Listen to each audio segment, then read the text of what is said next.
देशातील सर्वात मोठा समुद्रातील पूल शिवडी ते न्हावाशेवा ट्रान्स हार्बर पुलाचं पंतप्रधान नरेंद्र मोदी यांच्या हस्ते लोकार्पण करण्यात आलं। या सागरी सेतूला देशाचे माजी पंतप्रधान अटल बिहारी वाजपेयी यांच्या नावानं अटल सेतू असं नाव देण्यात आलंय।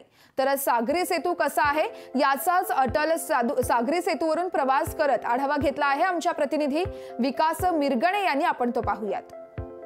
पंतप्रधान नरेंद्र मोदी यांच्या हस्ते न्हावाशेवा शिवडी अटल सेतू सागरी मार्गाचं काल उद्घाटन झालेलं आहे। आपण पाहू शकता अटल सेतू जो आहे न्हावाशेवा शिवडी यावर आज मोठ्या प्रमाणात पर्यटक जे आहेत शनिवार असल्यामुळे मुंबईच्या दिशेने रवाना होताना दिसून येत आहेत आणि मोठ्या प्रमाणात वाहतूक कोंडी होऊ नये यासाठी खबरदारी MMRDA कडून घेण्यात आलेली आहे। 8 टोल नाके लावण्यात आले की ज्याच्याकडून जे पर्यटक आहेत जे प्रवासी आहेत त्यांना पटकन मुंबईच्या दिशेने जाता येईल अशा दृष्टीने खबरदारी MMRDA कडून घेण्यात आलेली आहे। जर आपण बघितलं सागरी मार्ग जो आहे तो 22 किलोमीटरचा आहे आणि 16 किलोमीटर जे आहे ते समुद्रावर ब्रिज बांधण्यात आलेला आहे आणि सर्वात मोठा हा जो न्हावाशेवा शिवडी जो आहे सागरी मार्ग म्हणून ओळखला जातो आणि त्यामुळेच 7 ते 8 वर्ष जो आहे सागरी मार्ग बनवण्यामध्ये MMRDA ला वेळ लागलेला आहे आणि त्याचं उद्घाटन काल नरेंद्र मोदींच्या हस्ते करण्यात आलेले। मात्र आपण प्रवासी आणि पर्यटकांशी जर आपण बातचीत केली त्यांनी सांगितलं की 250 जो टोल नाका 250 जे रुपये आकारले जातात ते कमी केले पाहिजे की जेणेकरून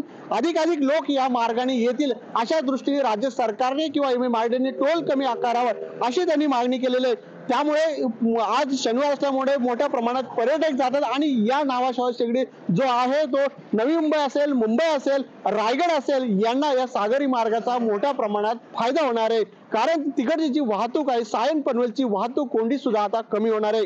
कॅमेरामॅन ज्ञानेश्वर वागडेसह विकास मिरगणे, लोकशाही, नवी मुंबई। ₹100 टोल थोडा जास्तच वाटतोय पण ज्याप्रमाणे इन्फ्रास्ट्रक्चर बिल केलेलं आहे थोडे दिवस चालल्यानंतर मला वाटते गव्हर्नमेंट कमी करेल कारण लोकांनी पण भरपूर रिव्ह्यू मी बघितले की जे म्हणतात की टोल जास्त आहे थोडाफार आहे जास्त। खरंच म्हणजे चांगलं आहे काय दुसरी आणि खास स्पेशली हायवे बनलेलं द्यायला आणि तो चांगलाच आहे खरंच कारण ते ट्रक्स वगैरे बाकीचे छोट्या मोठ्या गाड्या आहेत ट्रक्स हेवी लोडेड वगैरे गाड्या त्यांना अलाउज नाही आणि एकदम मस्त रस्ता आहे सर्वांनी हा आनंद घ्यावा।